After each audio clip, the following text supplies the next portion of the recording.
Assalamualaikum warahmatullahi wabarakatuh. Kali ini saya ingin mempresentasikan tugas 2 interaksi manusia komputer. Anggota dari kelompok kami adalah Nadia Permata, Agni Safitri, Uswatun Hasanah, dan saya sendiri Didik Rusmanto. Dosen pembimbing kami adalah Mia Handini, STMMSI. Jadi kami akan mempresentasikan tentang aplikasi Figma, yang mana aplikasi ini digunakan untuk melakukan pemrograman pembuatan aplikasi interaksi user interface dan berbagai macam aplikasi lainnya. Figma sendiri adalah yaitu Figma Design itu merupakan cloud-based design tools yang bisa digunakan oleh tim Anda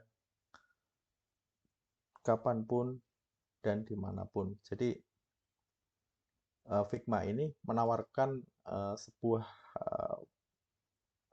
tools yang bisa diakses dari kapanpun dan dimanapun. Figma sendiri dimulai pada tahun 2012 oleh Dylan Field dan Evan Wallace.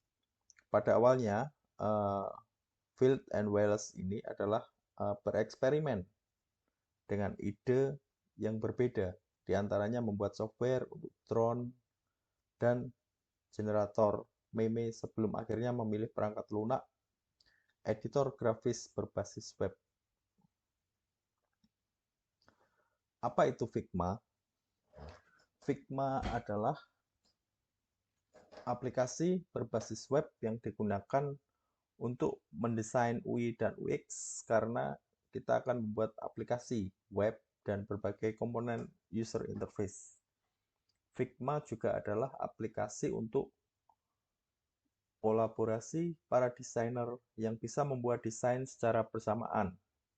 Ada banyak sekali tools yang bisa digunakan untuk membantu memulai desain UI dan UX. Jadi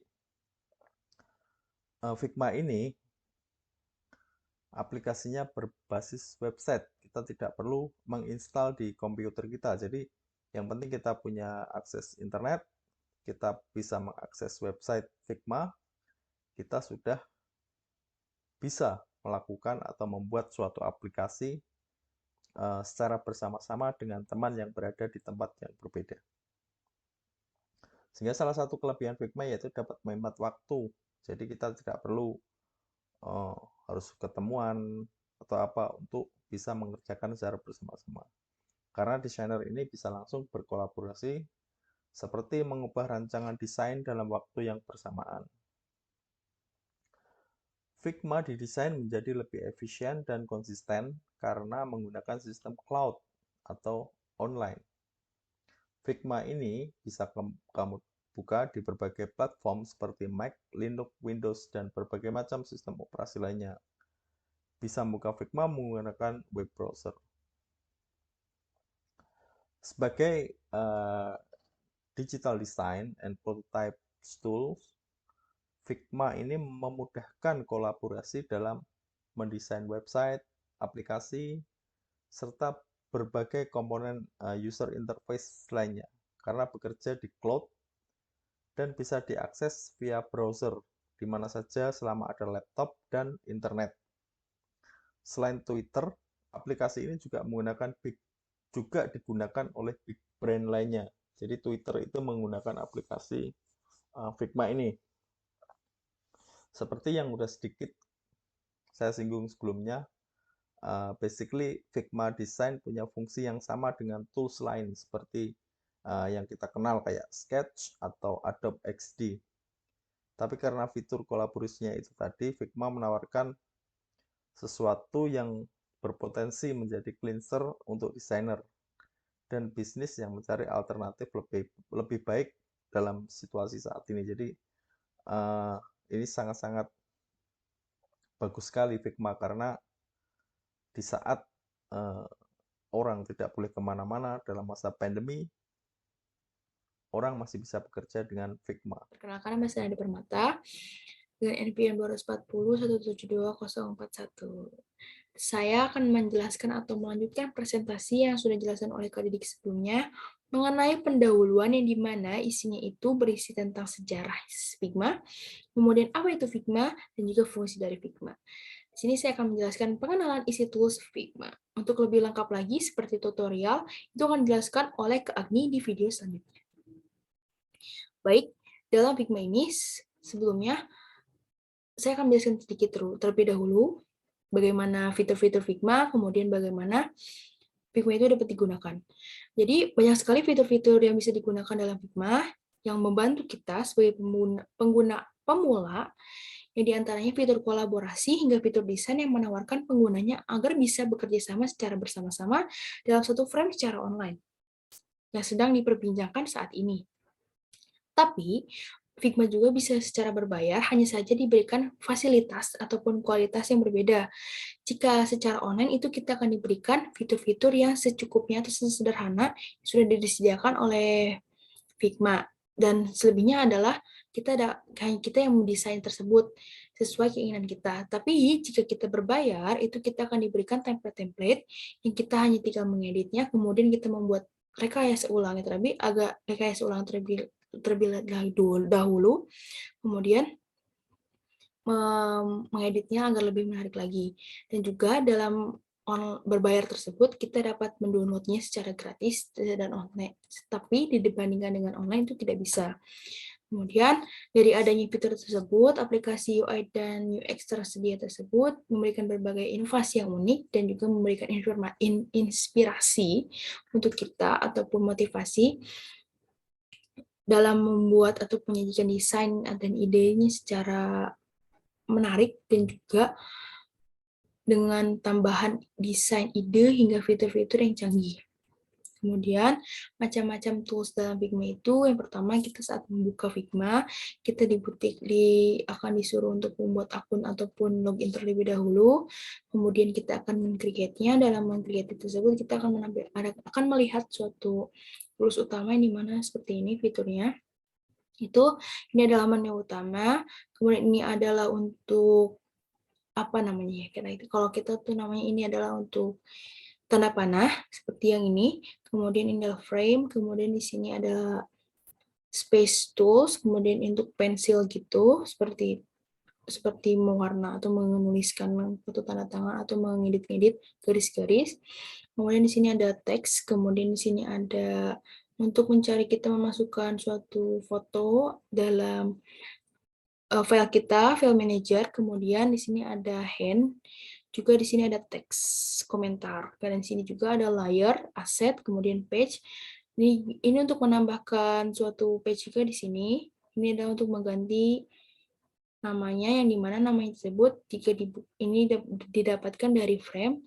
Dari frame tersebut, kita klik frame akan tampil seperti ini. Jika klik ini, kita akan menampilkan sini iPhone Pro Max, misalnya gitu kan. Nanti untuk mengganti, tinggal diganti untuk nama kita yang kita inginkan.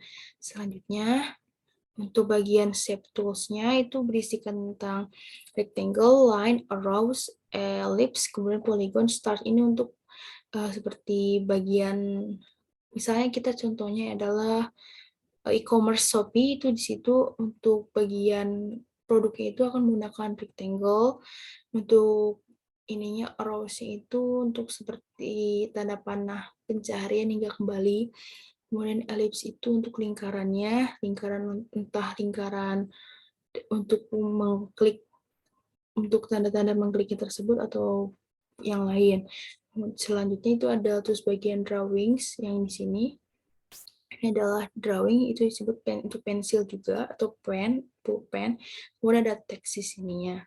Selanjutnya itu adalah bagian desain, portofolio, dan codingan CSS, yang dimana dalam Figma ini selain menampilkan kita dapat membuat UI dan UX, di sini juga dapat juga menampilkan CSS ataupun kode codingannya.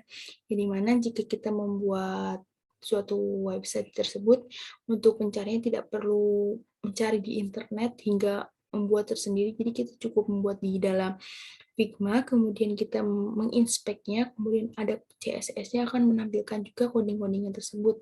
Jadi tidak perlu hingga mencari beberapa reference untuk membuatnya.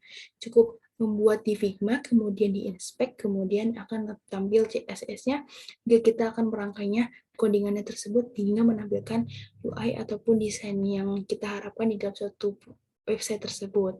Selanjutnya di dalam fitur tersebut ada desain, yang dimana desain itu berisikan kode background-nya itu ada background misalnya warna abu-abu itu ada seperti ini. Kemudian ada untuk prototipe-nya itu seperti ini jika digambarkan bahwa frame itu ada bentuknya AP seperti ini. Ataupun misalnya untuk desktop seperti ini. Akan tinggal diklik saja. Kemudian untuk bagian fitur menunya adalah untuk mengembali ke file tersebut, untuk memasukkan file, edit, view, kemudian objek text hingga arrange, vektor, hingga sampai juga ke help ataupun ke akun. Dapat juga kita download di dalam desktop apps seperti itu. Kemudian sebelum saya memasuki ke dalam kelebihan dan kekurangan, akan menjelaskan sedikit yang dijelaskan oleh Andrea, yaitu adalah produser, bukan, namanya tuh dia adalah dibilang produser website dari Figma, yang dimana dia mengatakan bahwa dia baru bergabung itu akhir-akhir tahun 2020, kemudian dia mengatakan bahwa fitur-fitur Figma ini ada beberapa yang tidak enak dilihat ataupun kurang nyaman dilihat bagi para pengguna pemula, yang dimana fitur tersebut itu akan dia buat secara sesederhana mungkin, hingga juga fleksibel, kemudian dia mengerjakan tersebut itu secara kurang dari 48 jam, oleh bersama tim pengembangnya tersebut. Kemudian juga dia menambahkan beberapa fitur dan menggantinya background fitur tersebut ataupun background dari Figma tersebut warna putih untuk homepage-nya. Kemudian juga dia menambahkan beberapa tools lainnya sehingga dapat digunakan oleh pengguna pemula secara nyaman dan mudah dipahami. Seperti itu. Dan jika ada terjadi kesalahan tersebut, dia akan memperbaiki secara bertahap dan juga mengkoreksi apakah kekeliruan tersebut benar atau tidak. Jadi untuk Figma sekarang ini ternyata sudah diperbaharui oleh si prosedur ataupun produser dari website tersebut, bahwa kalau misalnya Figma itu bisa bekerja sama secara online berkolaborasinya, kemudian file sharing itu mudah dan cepat secara lewat email, kemudian aplikasi desainnya yang lengkap dan serba-serbi bisa juga digunakan dalam beberapa prototipe-nya seperti HP Android hingga desktop walaupun iPhone.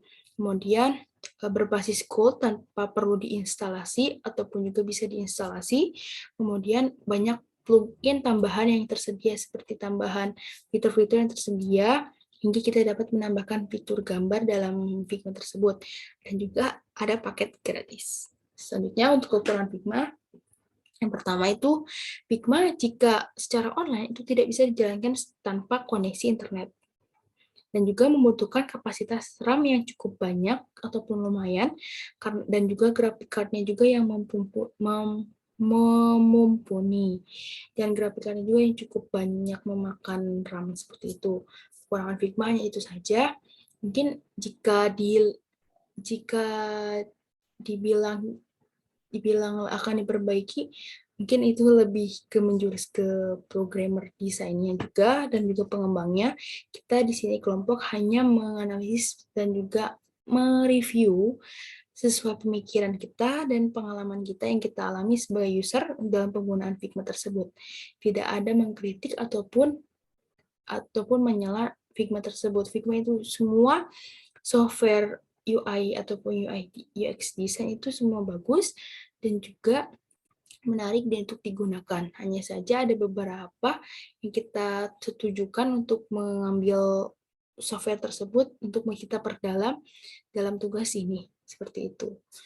Selanjutnya akan dijelaskan oleh Kak Agni di video pembahasan. Terima kasih. Baik, sebelumnya perkenalkan, nama saya Agnina Fitri. Di sini saya akan melanjutkan penjelasan mengenai Figma dari materi yang telah dijelaskan sebelumnya oleh rekan saya, yaitu Nadia. Nah, seperti yang dapat kita lihat di sini ada beberapa tools yang ada pada Figma, dan saya hanya akan menjelaskan beberapa tools yang sering dipakai saja, jadi tidak semuanya, karena akan cukup memakan waktu. Pertama kita lihat di sini untuk membuat sebuah desain UI, biasanya yang pertama dilakukan yaitu membuat frame-nya. Nah, di sini ada keterangan frame, yaitu untuk membuat frame kita klik saja. Nah, kemudian di sebelah sini ada pilihan frame yang dapat kita pilih. Misalnya kita ingin memakai frame dalam bentuk mobile phone, di sini ada banyak pilihannya, mulai dari iPhone sampai Android. Dan kemudian jika kita ingin mendesain UI untuk tampilan desktop, di sini juga ada pilihannya, mulai dari MacBook dan lain-lain.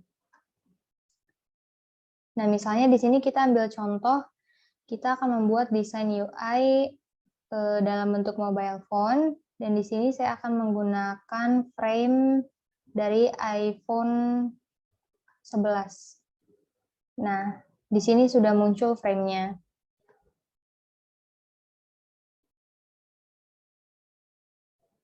Nah, kemudian untuk tools yang selanjutnya yang biasanya sering dipakai yaitu di sini ada rectangle, line, arrow, kemudian place image. Nah, kita mulai dari yang rectangle. Yang rectangle ini biasanya untuk menciptakan atau untuk membuat sebuah kotak atau box. Misalnya di sini kita akan membuat navbar. Navbar itu kan bentuknya kotak. Nah, di sini kita menggunakan tools rectangle. Misalnya, nah untuk sidebar sebelah kanan ini merupakan tools untuk mengedit frame atau elemen yang kita select. Misalnya di sini kita sedang menyeleksi frame rectangle yang barusan kita buat. Nah, tools yang ada di sidebar sebelah kanan ini fungsinya untuk mengedit elemen yang akan kita buat sebagai navbar ini. Misalnya untuk fill-nya atau warna background dari rectangle ini kita akan ubah menjadi warna hitam. Seperti itu. Kemudian di sini ada banyak settingan, misalnya di sini kita ingin mengatur width-nya atau lebarnya, dapat kita edit di sini. Kemudian simbol H ini untuk mengatur height-nya atau tingginya, dan masih banyak lagi. Kemudian tools yang selanjutnya yaitu di sini ada line. Line itu untuk menggambar sebuah garis. Misalnya di sini kita akan membuat burger navbar burger yang biasanya ditampilkan yang biasanya ada dalam tampilan mobile app atau tidak mobile web. Misalnya kita buat seperti ini. Nah, karena warnanya hitam jadi tidak kelihatan. Jadi di sini kita ubah dulu warnanya jadi putih. Kemudian untuk width-nya, untuk mengatur width dari line ini itu ada di sini. Misalnya kita ubah menjadi 2 ketebalan dari si garisnya ini. Jadi agar lebih kelihatan seperti itu. Atau mungkin kita ganti jadi 3. Nah, sekarang sudah kelihatan garisnya. Misalnya kita ingin membuat simbol navbar burger, kita tinggal duplikat saja, yaitu menggunakan shortcut keyboard Ctrl D. Setelah itu kita turunkan seperti ini, kemudian Ctrl D lagi, jadilah navbar burger. Nah, agar garisnya ini tidak berpindah-pindah, agar tidak berantakan, kita bisa menjadikannya dalam satu grup. Misalnya, kita pindahkan dulu ininya. Nah, kita seleksi 3 elemen garis tadi, kemudian klik kanan, di sini ada group selection. Nah, kemudian setelah itu, garis-garis ini sudah tergabung dalam satu grup, sehingga kalau dipindahkan,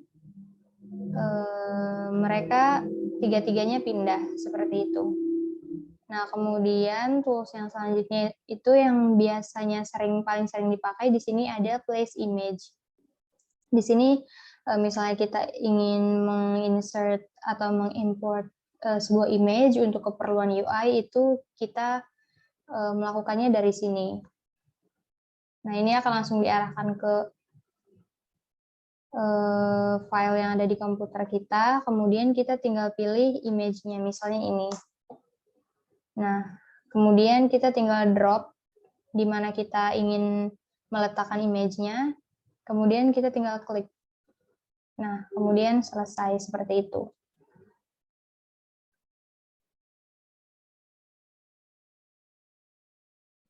Kemudian yang selanjutnya itu di sini ada pen.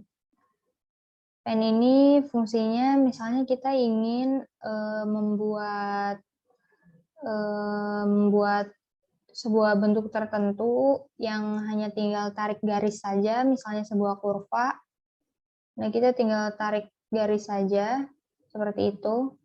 Kemudian klik. Pada intinya ini untuk membuat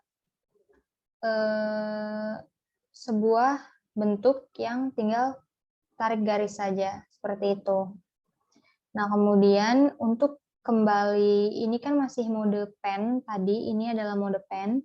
Nah, untuk agar mouse-nya kembali ke semula, di sini kita klik move, yang ini, simbol panah ini. Nah, kemudian akan kembali ke bentuk semula untuk mouse-nya. Kemudian yang selanjutnya yaitu ada tools pensil. Di sini fungsinya sama seperti pensil untuk menuliskan sesuatu.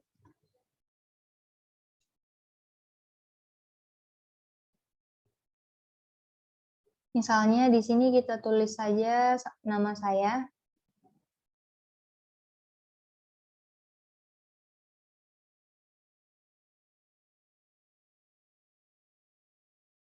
Jadi seperti itu. Pensil ini fungsinya untuk yang biasanya kalau di Zoom itu ada fungsi whiteboard. Nah, untuk menulisnya biasanya juga ada fungsi pensil seperti ini.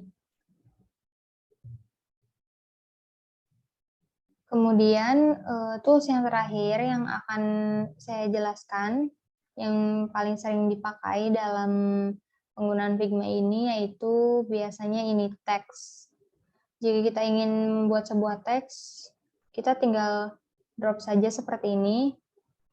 Nah, kemudian agar teksnya kelihatan, kita cek dulu warnanya. Nah, di sini warnanya sudah hitam, jadi kita langsung tulis sebuah teks saja. Nah, ini kan terlalu kecil, misalnya ingin kita perbesar fontnya, kita lihat ke sidebar yang sebelah kanan. Nah, di sini untuk memperbesar ukuran fontnya, yaitu ada di sini. Misalnya kita perbesar jadi 20. Seperti ini. Atau misalnya kita ubah warnanya menjadi